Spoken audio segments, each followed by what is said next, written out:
ശ്രീനാരായണ പരമഹംസദേവന്റെ ദിവ്യമായ ഹൃദയത്തിൽ പ്രകാശിച്ച അറിവിൻ്റെ പ്രകടഭാവത്തെയാണ് ശ്രീ ശാരദാ ദേവിയായി എന്നെന്നും ലോക അനുഗ്രഹത്തിനു വേണ്ടി സഗുണ രൂപത്തിൽ ഭഗവാൻ പ്രതിഷ്ഠ നിർവഹിച്ചിരിക്കുന്നു.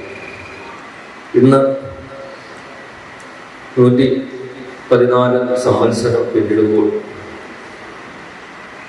യാതൊരു ലോഭവും ഇല്ലാതെ എന്നും ചൈതന്യവത്തായി നിന്നുകൊണ്ട് ശാരദാദേവി ലോകത്തിന് അറിവിൻ്റെ പ്രസാദം ആകുന്ന അമൃതം എന്നും നൽകിക്കൊണ്ടിരിക്കുകയാണ്.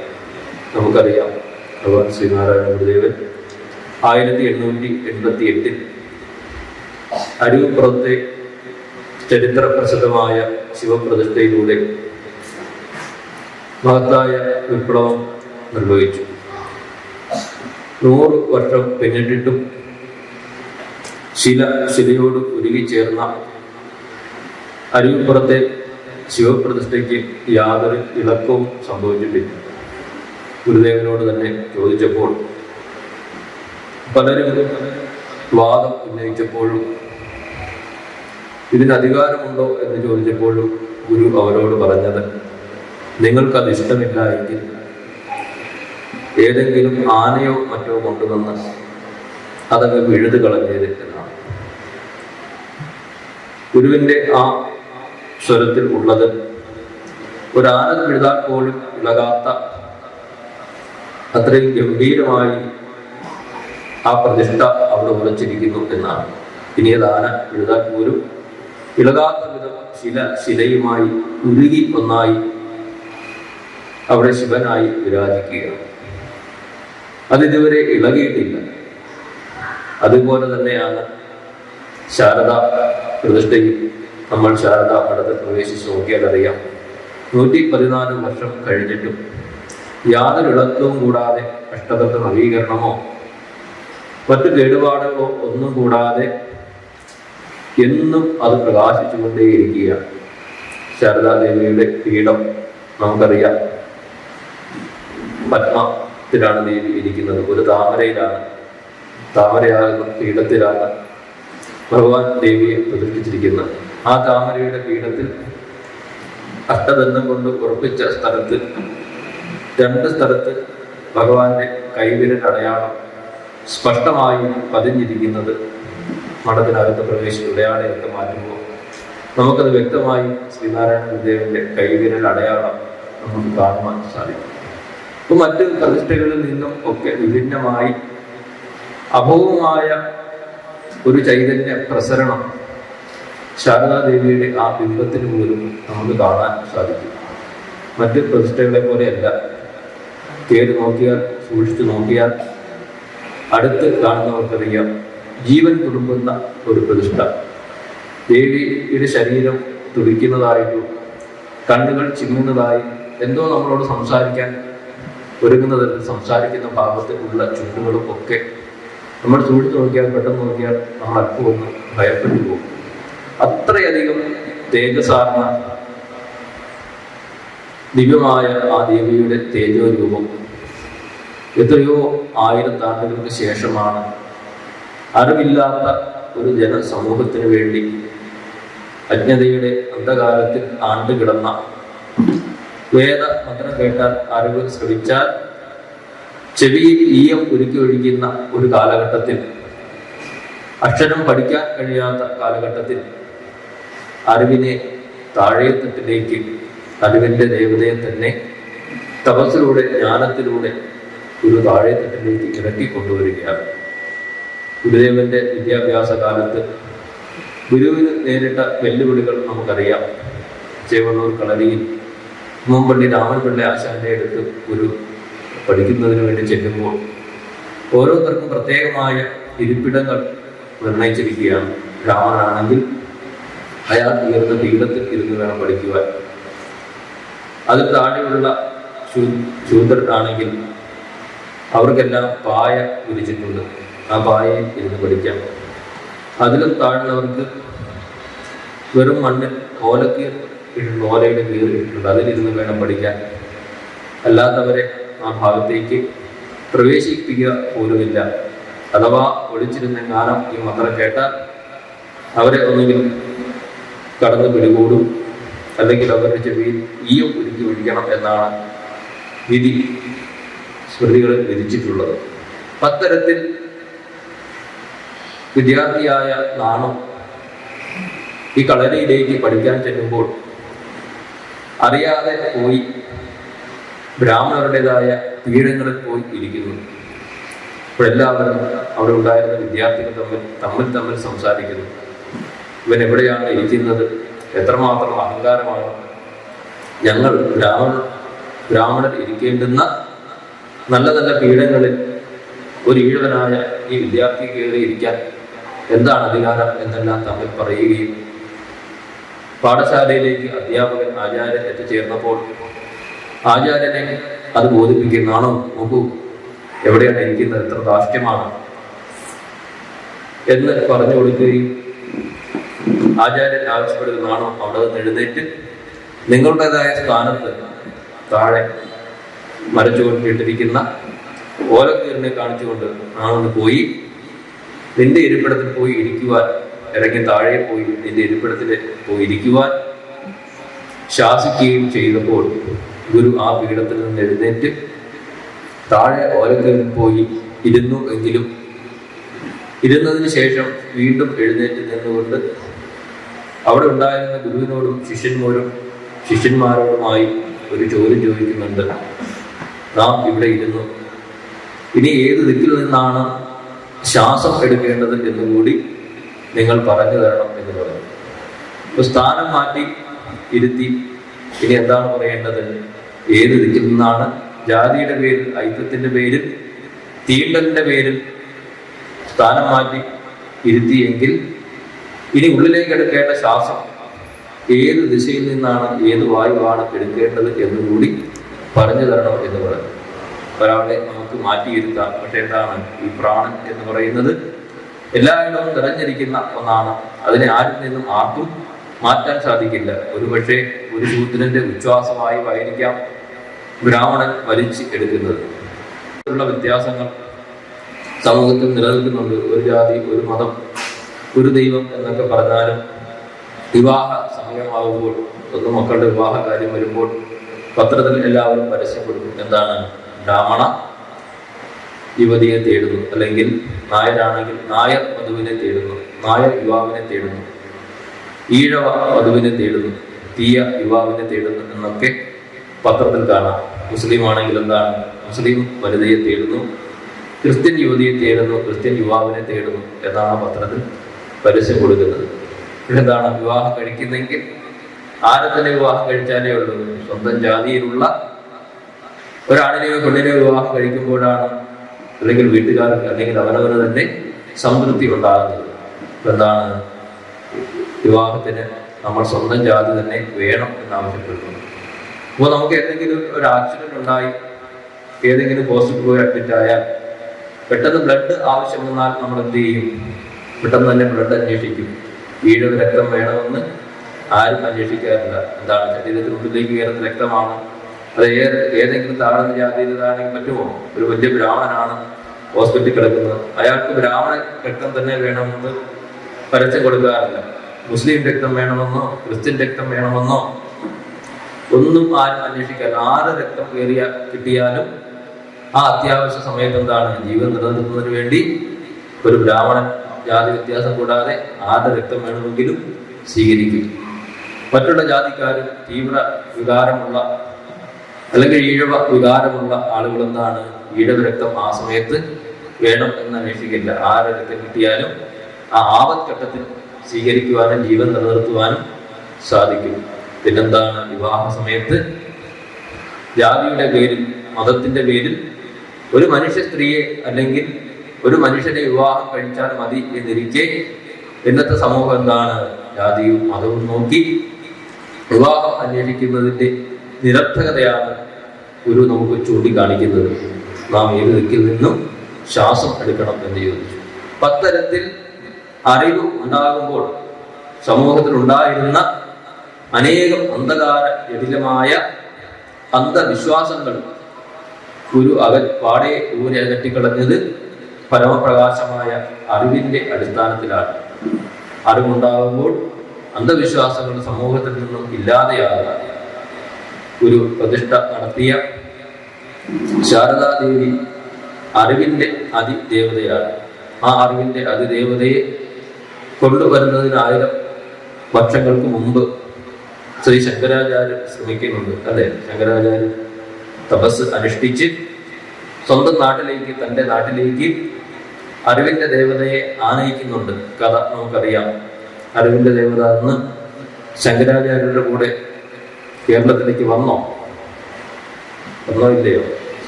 പുരാണ കഥകളൊക്കെ വായിക്കുന്നവരാണ്. വന്നോ ഇല്ലയോ? വന്നോ ഇല്ലെന്നോ? ഞാനെന്ന് പറഞ്ഞില്ലേ ധർമ്മനാരായണ വന്നാലും എന്ത്, വന്നില്ലെങ്കിൽ എന്ത്? ഇങ്ങനെയാണോ? വന്നോ ഇല്ലേ? നമ്മൾ പറയാം. വന്നോ? വന്നെന്നാണോ ഇല്ലെന്നാണോ? ഒന്നും അറിയത്തില്ല. ഇതൊന്നും കേട്ടിട്ടില്ലേ? ഇവിടെ അത്തിക്കാട് സാറും രമണൻ ചേട്ടനും ഒക്കെ വിളിച്ചതുകൊണ്ട് ഞങ്ങൾ അതിങ്ങനെ കസേരയിൽ ഇരിക്കുന്നു അല്ലേ? രാവിലെ ആകുമ്പോൾ അത് കാപ്പിയൊക്കെ കുടിച്ച് ഹോമമൊക്കെ ചെയ്തു. ഇനി എന്താണ്, ഇനി ഒരു ചിന്തയുള്ള എപ്പോഴും ഇത് കഴിയും, ഊണ് കഴിക്കണം, പിന്നെ പോകണം, അല്ലേ? അതൊക്കെയാണ് ആലോചിക്കുന്നത്.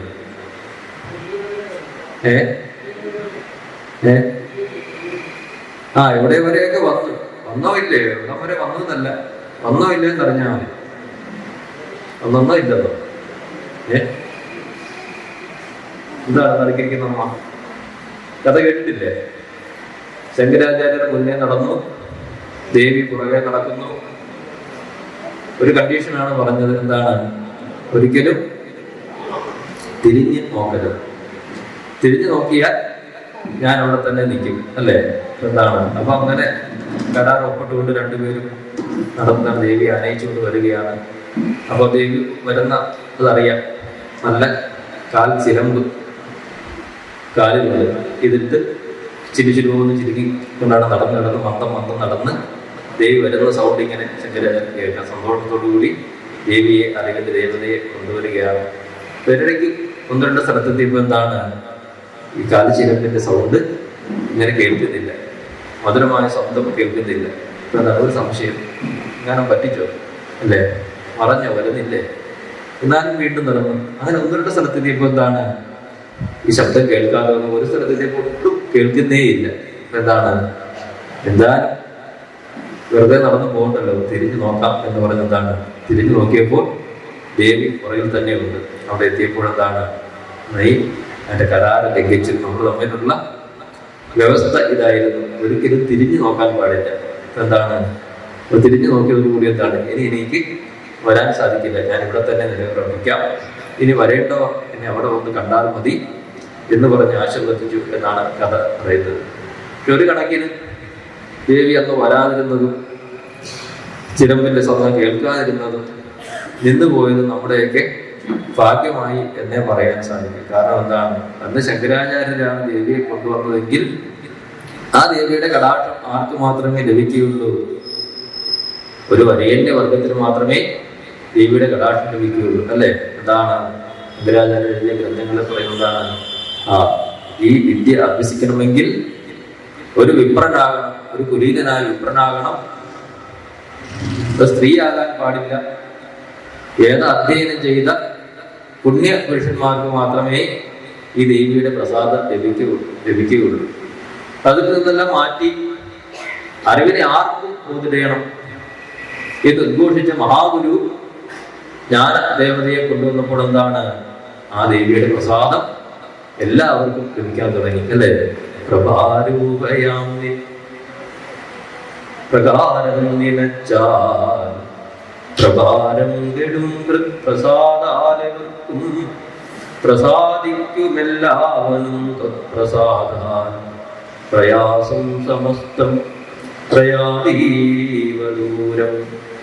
അല്ലയോ പ്രഭാരൂപിണിയായ പ്രകാശ സ്വരൂപിണിയായ ആ ദേവിയുടെ രൂപം നിനച്ചാൽ എല്ലാവർക്കും ഹൃദ് പ്രസാദം ഉണ്ടാകും എന്നാണ് ഗുരു പറയുന്നത്. നമ്മൾ ക്ഷേത്രങ്ങളിലൊക്കെ പോകാറുണ്ട്. പഴനിയിലും തിരുപ്പതിയിലും ശബരിമലയിലും ഒക്കെ നമ്മൾ പോകും അല്ലേ? അവിടെ എല്ലാം പോയി ആരെങ്കിലും വന്നാൽ ആദ്യം ചോദിക്കുന്നത് എന്താണ്? ശബരിമലയിൽ പോയാൽ കൊണ്ടുവരണം, എന്ത് കൊണ്ടുവരണം? പ്രസാദം കൊണ്ടുവരണം, അരവണ പ്രസാദം അല്ലേ? ഒരു കൂട്ടിൽ അരവണം കൊണ്ടുവന്നാൽ തികയുമോ? ഇല്ല, അരവണ പ്രസാദം വേണം എല്ലാവർക്കും. പഴനിയിൽ പോയാൽ എന്താണ് അവിടുത്തെ പ്രസാദം? പഞ്ചാമൃതമാണ് അവിടുത്തെ പ്രസാദം. അത് കൊണ്ടുവന്ന് എല്ലാവരും കഴിക്കുമ്പോൾ പ്രസാദം കഴിച്ച് സന്തോഷമായി. തിരുപ്പതിയിൽ പോയാൽ എന്താണ്? അവിടുത്തെ ലഡു കിട്ടും. സാമാന്യപ്പെട്ട ലഡു ഒന്നുമല്ല, വലിയ ലഡു അല്ലേ? വലിയ സാമാന്യ ഒരു തേങ്ങയുടെ വലിപ്പമുള്ള ലഡുവാണ്. അപ്പൊ ഓരോ ക്ഷേത്രത്തിലും എന്താണ്? നല്ല മധുരം കൂടുന്ന പ്രസാദങ്ങൾ ലഭിക്കും. ഇവിടെ ശാരദാദേവിയുടെ പ്രസാദമായിട്ട് ഗുരു നമുക്ക് പകർന്നു തരുന്നത് എന്താണ്? ശാരദാദേവി പകർന്നു തരുന്നത് എന്താണ്? എന്ത് പ്രസാദമാണ് അവിടെ തരുന്നത്? അറിവിന്റെ പ്രസാദമാണ്. ആ അറിവിന്റെ പ്രസാദം നമ്മൾ ഏറ്റുവാങ്ങേണ്ടത് എവിടെയാണ്? നമ്മുടെ ഓരോരുത്തരുടെയും ഹൃദയം കൊണ്ടാണ് ആ അറിവിനെ ഏറ്റുവാങ്ങേണ്ടത്. ആ അറിവിനെ കുറിച്ചാണ് ഗുരു ഇവിടെ പറയുന്നത്. പ്രഭാരൂപയാം നിൻ പ്രകാരം നനച്ചാൽ, തേജോമയമായ ദിവ്യമായ ആ ശാരദാദേവിയുടെ രൂപത്തെ നമ്മൾ ധ്യാനിച്ചാൽ, നനച്ചാൽ, ആ ദേവിയെ ഒന്ന് ദർശിച്ചാൽ എന്താണ്? എല്ലാവർക്കും ഹൃദയ പ്രസാദം ഉണ്ടാകും, ഹൃത്പ്രസാദം ഉണ്ടാകും, ഹൃദയം പ്രകാശിക്കും. ആ പ്രസാദം ഹൃദയത്തിലേക്ക് ഏറ്റുവാങ്ങുക. പ്രഭാരം വിടും. അങ്ങനെ ഏറ്റുവാങ്ങിയാൽ എന്താണ്? വലിയ ഭാരം ഇല്ലാതെയാകും. നമ്മളെല്ലാവരും നടക്കുന്നത് എന്താണ്? ഹൃദയത്തിന് വല്ലാത്ത ഭാരം കൂടുമ്പോഴാണ് ഹാർട്ട് അറ്റാക്ക് ഒക്കെ വരുന്നത് അല്ലേ? അതാണ് വലിയ കട്ടിപ്പെട്ട കാര്യങ്ങൾ, കനപ്പെട്ട കാര്യങ്ങൾ, സഹിക്കാൻ പറ്റാത്ത കാര്യങ്ങൾ, താങ്ങാൻ പറ്റാത്ത കാര്യങ്ങൾ ഒക്കെ ഹൃദയത്തിന് എന്താണ്? താങ്ങാൻ വലിയ പ്രയാസമാണ്. എന്താണ്? അപ്പോൾ ഈ പ്രകാശം ഹൃദയത്തിലേക്ക് ഏറ്റുവാങ്ങിയാൽ പ്രഭാരം കെടും. ഈ കൊണ്ടു നടക്കുന്ന വലിയ ഭാരം, നെഞ്ചിന്റെ ഭാരം എന്താണ്? അത് അലിഞ്ഞ് ഇല്ലാതെയാകും. പ്രഭാരം കെടും, വലിയ ഭാരം. നമ്മുടെ ഹൃദയത്തിലുള്ള ഭാരങ്ങളെല്ലാം എന്താണ്? ദേവിയുടെ പ്രസാദം മൂലം അലിഞ്ഞ് ഇല്ലാതെ പ്രഭാരം കെടും. ഹൃത്പ്രസാദാലവർക്കും ഹൃദയത്തിൽ പ്രസാദം ഉണ്ടാകും. പ്രസാദിക്കും എല്ലാവരും. പ്രസാദാൽ എല്ലാവർക്കും ആ പ്രസാദത്തെ എന്താണ്? അനുഭവിക്കാൻ സാധിക്കും. പ്രയാസം സമസ്തം പ്രയാതീവ ദൂരം. എല്ലാവിധമായ പ്രയാസങ്ങളും, സമസ്ത പ്രയാസങ്ങളും എന്താണ്? പ്രയാതീവ ദൂരം, ദൂരേക്ക് മാറിപ്പോകും എന്നാണ് ഗുരു പറയുന്നത്. നമ്മൾ ആരെങ്കിലും പോയി ആ ശാരദാദേവിയുടെ തെരുമുമ്പിൽ നിന്ന് ഒരു നിമിഷം ആ ജനനി നവരത്ന മഞ്ജരി ചൊല്ലി ദേവിയുടെ പ്രകാരത്തെ എന്താണ്? ധ്യാനിച്ചിട്ടുണ്ടോ? വേണ്ട വിധത്തിൽ ധ്യാനിച്ചിട്ടുണ്ടോ ആരെങ്കിലും? ജനനി നവരത്ന മഞ്ജരി മുഴുവനായി ചൊല്ലി ദേവിയുടെ സഗുണ രൂപത്തെ എന്താണ്? മുഴുവനായും അവിടെ നിന്ന് ധ്യാനിച്ച ആരെങ്കിലും ഉണ്ടെങ്കിൽ എന്താണ്? ഒന്ന് കൈവക്കുകയും. ആരൊക്കെ ധ്യാനിച്ചു? മുഴുവനായി ചേട്ടൻ ധ്യാനിച്ചു. ഒരാളുണ്ട് കൈമുക്കിയിട്ട് താത്തി. ശരിയായിട്ട് ധ്യാനിച്ചില്ലാന്ന് തോന്നുന്നു. രണ്ടുപേര് ആയിക്കോട്ടെ, അത് മതിയോ? 3 പേര് ഓർത്തോർത്താണ് കൈവക്കുന്നത്. അത് മതിയോ? നമുക്ക് അറിവിന്റെ ദേവതയെ 2 3 പേര് അല്ലേ? എന്താണ്? അറിവിന്റെ ദേവതയെ എത്രയോ ത്യാഗത്തിലൂടെ 1000 ആണ്ടുകളായി ഇരുളടഞ്ഞു കിടന്ന ഒരു ജനമനസ്സിലേക്ക് അറിവിന്റെ തിരുസ്വരൂപത്തെ ഗുരു ഇറക്കിക്കൊണ്ടുവന്ന് ലോകമംഗളത്തിനായി പ്രതിഷ്ഠിക്കുമ്പോൾ ആ പ്രകാശത്തെ കാണുവാനും ധ്യാനിക്കുവാനും അത് ഹൃദയത്തിലേക്ക് ഏറ്റുവാങ്ങുവാനും എന്താണ്? നമുക്ക് വേണ്ട വിധത്തിൽ സാധിച്ചില്ല എന്നുള്ളതാണ് യാഥാർത്ഥ്യം. അങ്ങനെ മതിയോ? പോരാ അല്ലേ? ആറ്റുകാലം പൊങ്കാലയ്ക്ക് എത്ര പേര് പോയി പൊങ്കാല ഇട്ടിട്ടുണ്ട്? പോയിട്ടുണ്ടോ ആരെങ്കിലും? അതിനും പോയിട്ടില്ലേ? പൊങ്കാലയുടെ എത്ര പേര് പോയത്? കൈവരിക്കുകയും പോയില്ലേ? അതിനും പോയില്ലേ? 2 പേര് പോയി. എന്താണ്? പത്തരത്തിൽ ജ്ഞാന ദൃഷ്ടിയിലേക്ക്, ജ്ഞാനത്തിന്റെ ഗരിമയിലേക്ക് എല്ലാ മനുഷ്യരെയും എന്താണ്? പടിപടിയായി നയിക്കുക എന്നുള്ള മഹത്തായ യജ്ഞമാണ് ശിവഗിരിയിൽ 3 ദിവസം നടക്കുന്ന ശ്രീനാരായണ ധർമ്മ മീമാംസ പരിഷത്ത് ശാരദാദേവിയുടെ ഉത്സവത്തിന് ഇന്ന് കാണുന്ന ക്ഷേത്ര ഉത്സവങ്ങളിലെ പോലെ ആനയും എഴുന്നള്ളപ്പ വാദ്യ മോഷങ്ങളും ഒന്നും വേണ്ട എന്നാണ് ഗുരു പറഞ്ഞിരിക്കുന്നത്. ശാരദാദേവിക്ക് അഭിഷേകമില്ല, നിവേദ്യമില്ല, മറിച്ചെന്താണ്? അറിവിന്റെ ആരാധനയാണ് അവിടെ നടക്കുന്നത്. എല്ലാ ദിവസവും എന്താണ്? ശാരദ ദേവിക്ക് അർച്ചനയും പുഷ്പാഞ്ജലിയും നാമജപവും കൊണ്ടുള്ള ആരാധനയാണ് അവിടെ നടക്കുന്നത്. അത്തരത്തിൽ നവീനമായ ഒരു ദേവതാ സങ്കല്പം ശാരദാ ക്ഷേത്രമല്ല, മറിച്ച് ശാരദാ മഠമാണ് അവിടെ സ്ഥാപിച്ചിരിക്കുന്നത്. മഠവും ക്ഷേത്രവും തമ്മിലുള്ള വ്യത്യാസം എന്താണ്? മഠം എന്ന് പറഞ്ഞാൽ ഗുരുവും ശിഷ്യന്മാരും ഒരുമിച്ചിരുന്ന് അറിവിനെ പകരുന്ന സന്നിധിയാണ് മഠം എന്ന് പറയുന്നത്. അവിടുത്തെ ശാരദാദേവി ഗുരുസ്വരൂപിണിയാണ്. നമ്മുടെ ഹൃദയത്തിലേക്ക് അറിവിനെയാണ് ദേവി പ്രസരിപ്പിക്കുന്നത്. ദേവിയുടെ കയ്യിൽ എന്തൊക്കെയാണുള്ളത്? എന്തൊക്കെയാണ് ദേവിയുടെ കയ്യിലുള്ളത്? അംബാംബുജ സംസ്ഥിതാം ധൃതശുകാം പീയൂഷഹസ്തോജ്വലാം ആവീനസ്തനഭാരമണ്ഡിതതനും ചിന്മുദ്രയാം ജ്ഞാനതാം ശ്രീനാരായണ ദേവവന്ദിതപദാം സൗമാംബരാഭാരതിം ധ്യാനവിലാതൃപുസ്തകലസ് പാണീം ശിവാം ശാരദാം. അംബുജ സംസ്ഥിതയായ ദേവിയുടെ 4 കൈകളിൽ ഓരോന്നിരിക്കുന്നത് എന്താണ്? എന്തൊക്കെയാണ് ഇരിക്കുന്നത്? ഒരു കിളിത്തത്ത, ഒരു തത്തയുണ്ട്, പിന്നെന്താണ്? ഒരു കയ്യിൽ ഒരു വേദഗ്രന്ഥം അടങ്ങിയിരിക്കുന്നു, മറ്റൊരു കയ്യിൽ എന്താണ്? ഒരു അമൃത പൊങ്ങും ഇരിക്കുന്നു, മറ്റേ കയ്യിൽ ജ്ഞാന മുദ്രയാണ്, ചിന്മുദ്രയാണ്. ഭഗവാൻ ശ്രീബുദ്ധനും ധർമ്മശാസ്താവിന്റെയും ഒക്കെ കയ്യിലുള്ള മുദ്രയാണ് ചിന്മുദ്ര. ജ്ഞാനമുദ്രയോടുകൂടി ഇരിക്കുന്ന ദേവതയാണ്. എന്താണ് ഈ ചിന്മുദ്രയുടെ അർത്ഥം നമ്മൾ ചിന്തിച്ചിട്ടുണ്ടോ? സത്വ രജസ്തമോ ഗുണങ്ങൾ അകന്ന്, അല്ലെ? ഒരു ജീവൻ എന്താണ്?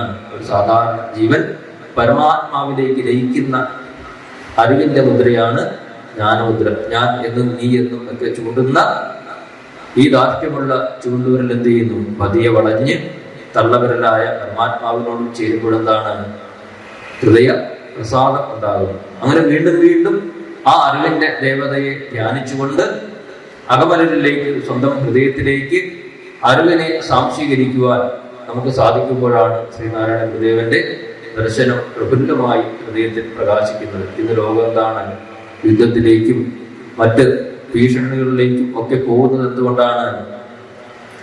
അറിവ് ഉണ്ടെങ്കിലും ശാസ്ത്ര സാങ്കേതിക രംഗങ്ങളിൽ, ഭൗതികമായ വിജ്ഞാന മേഖലകളിൽ ഒക്കെ അറിവ് ഇന്ന് നമ്മുടെ സമൂഹത്തിലുണ്ട് എങ്കിലും എന്താണ്?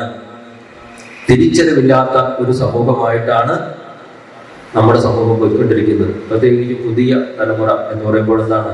എല്ലാ അറിവുകളും, സാങ്കേതികമായ അറിവുകളും പരിജ്ഞാനവും ഒരു ഫോൺ എടുത്ത് കയ്യിൽ കൊടുത്താൽ, അല്ലെങ്കിൽ ലാപ്ടോപ്പ് കൊടുത്താൽ, മറ്റെന്ത് കൊടുത്താലും എന്താണ്? നമ്മളെക്കാളൊക്കെ പെട്ടെന്ന് അത് കൈകാര്യം ചെയ്യുവാനും കമ്മ്യൂണിക്കേഷൻ ചെയ്യുവാനും ഒക്കെയുള്ള ശാസ്ത്ര യുഗത്തിൽ ജീവിക്കുമ്പോഴും എന്താണ്? ഇവരുടെ പോക്ക് എങ്ങോട്ടാണ്? പുതിയ സമൂഹം പോകുന്നത് എങ്ങോട്ടാണ്? ഒരു പിടിയും ഇല്ലാത്ത, പിടിച്ചാൽ കിട്ടാത്ത മേഖലകളിലേക്കാണ് നമ്മുടെ സമൂഹം പോയിക്കൊണ്ടിരിക്കുന്നത്. അപ്പോ അറിവ് ഉണ്ടാകുമ്പോഴും തിരിച്ചറിവില്ലാതെ വന്നാൽ എന്തൊക്കെ അധപ്പതനമാണ് ഒരു സമൂഹത്തിൽ ഉണ്ടാവുക എന്ന് ആധുനിക കാലഘട്ടത്തിൽ നമ്മൾ കണ്ടുകൊണ്ടിരിക്കുകയാണ്. ഒരു ഘട്ടം കഴിഞ്ഞാൽ എന്താണ്? അച്ഛനെയും അമ്മയെയും മാതാപിതാക്കളെയൊക്കെ ഏതെങ്കിലും ഒരു അനാഥ മന്ദിരത്തിൽ കൊണ്ടാക്കുകയും, അഥവാ പറ്റിയില്ല എങ്കിൽ, സ്വത്തുക്കൾ എഴുതി തന്നില്ല എങ്കിൽ, കഴിഞ്ഞ ദിവസം ശിവഗിരി മഠത്തിൽ വന്നിരുന്നു ഒരമ്മ കുടുംബസമേതം പരാതിയുമായിട്ട് വന്നതാണ്. സ്വന്തം മകൻ എന്താണ്? ഈ അമ്മയെ പൂട്ടിയിട്ടു, വെളിയിൽ ഇറങ്ങാതിരിക്കാൻ പട്ടിയെയും അഴിച്ചു വിട്ടു.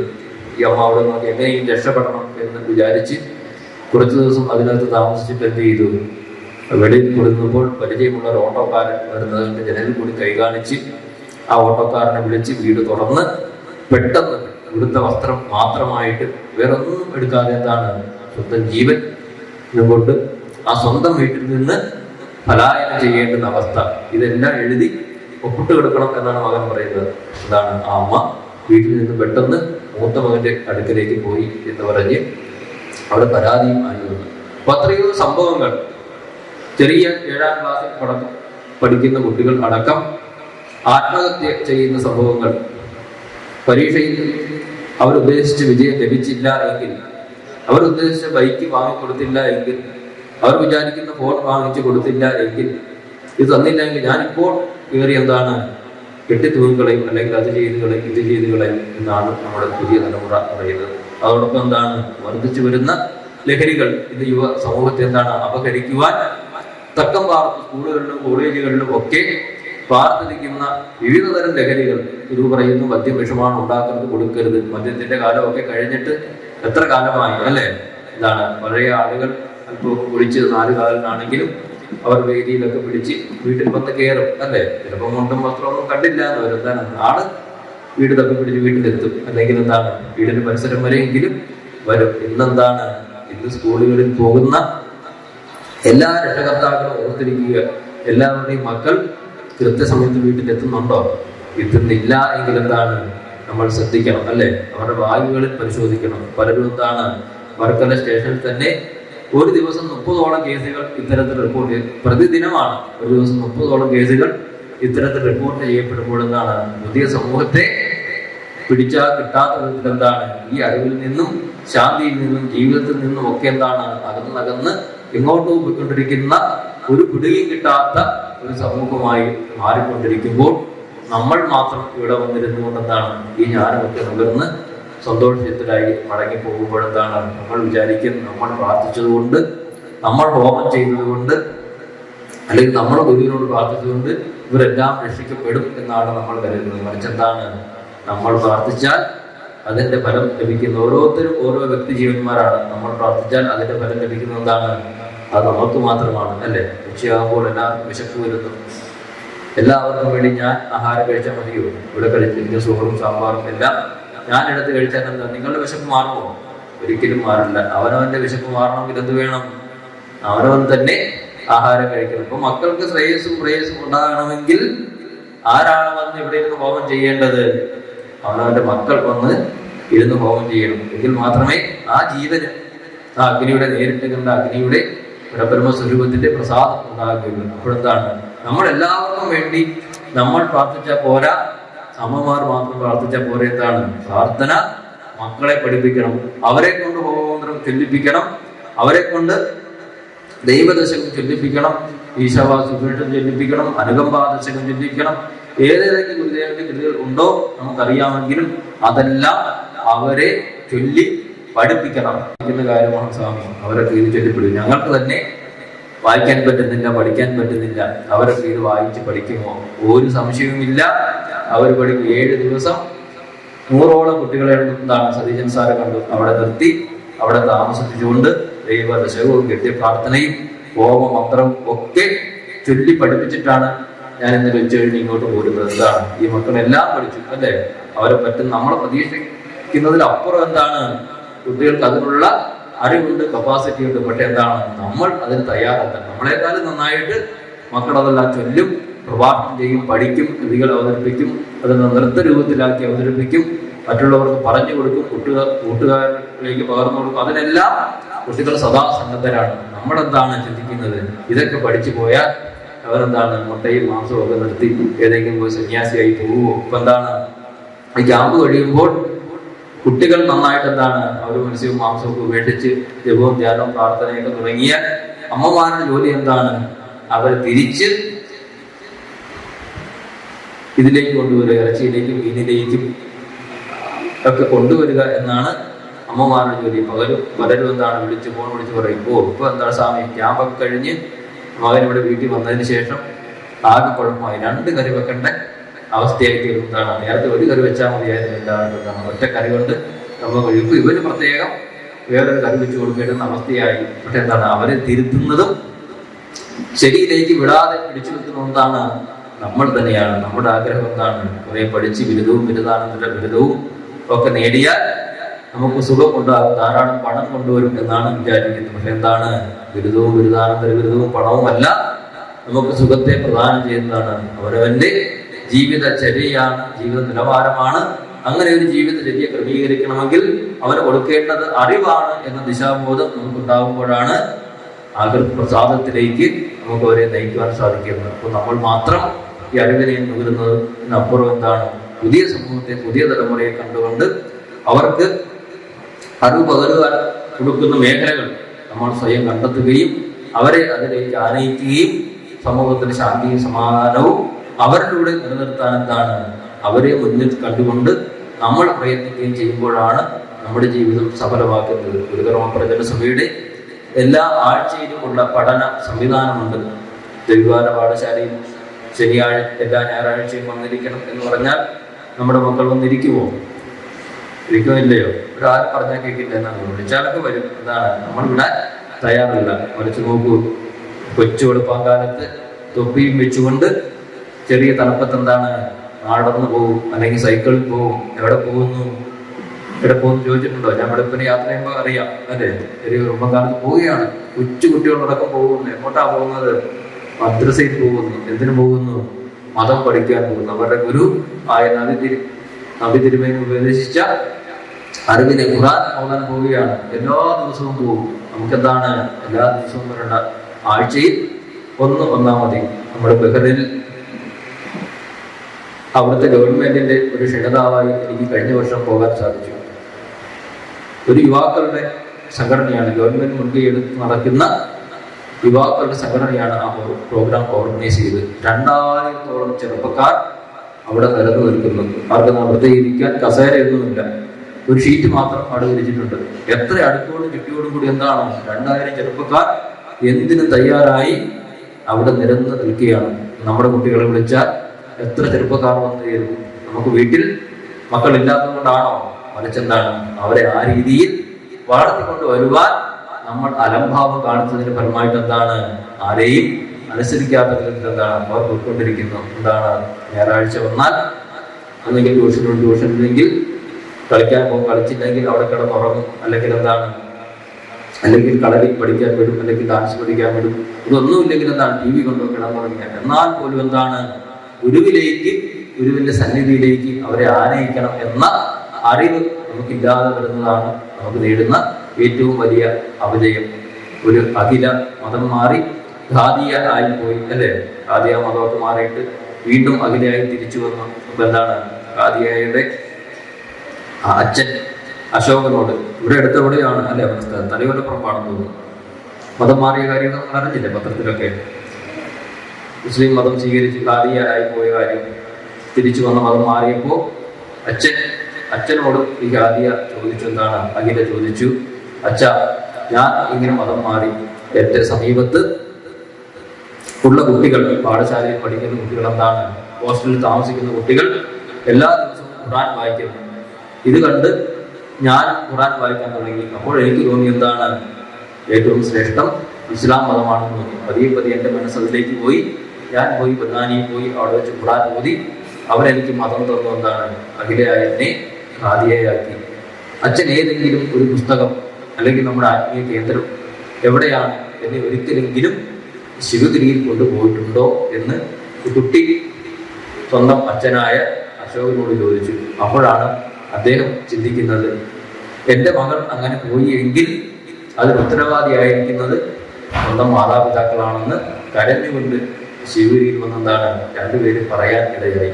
അത്തരത്തിൽ ഏതെങ്കിലും ഒരു ആപത്ത് സംഭവിക്കുമ്പോൾ മാത്രം നമ്മുടെ ഗുരുവിനെ കുറിച്ചും ഗുരു പകർന്ന മാർഗത്തെക്കുറിച്ചും ചിന്തിക്കാതെ എന്താണ്, ഗുരു പറയുന്നത് പോലെ ഉണരരുതിന്നി ഉറങ്ങിടാതിരുന്നീടണം അറിവായി. എപ്പോഴും നമുക്ക് എന്താണ്, അറിവായിട്ട് ഉണർന്നിരിക്കാൻ സാധിച്ചില്ല എങ്കിൽ അതിൽ നിന്ന് അയോഗ്യനെന്നാൽ പ്രണവമുണർന്ന് പിറപ്പൊഴിഞ്ഞു വാഴും മുനുജനസേവയിൽ മൂർത്തി നിർത്തുക. നമുക്ക് എപ്പോഴും അങ്ങനെ സാധിക്കില്ല. അത് ഗുരുവിന് തന്നെ അറിയാം. നമ്മളെല്ലാവർക്കും എല്ലാ യോഗ്യതയും നമുക്കില്ല.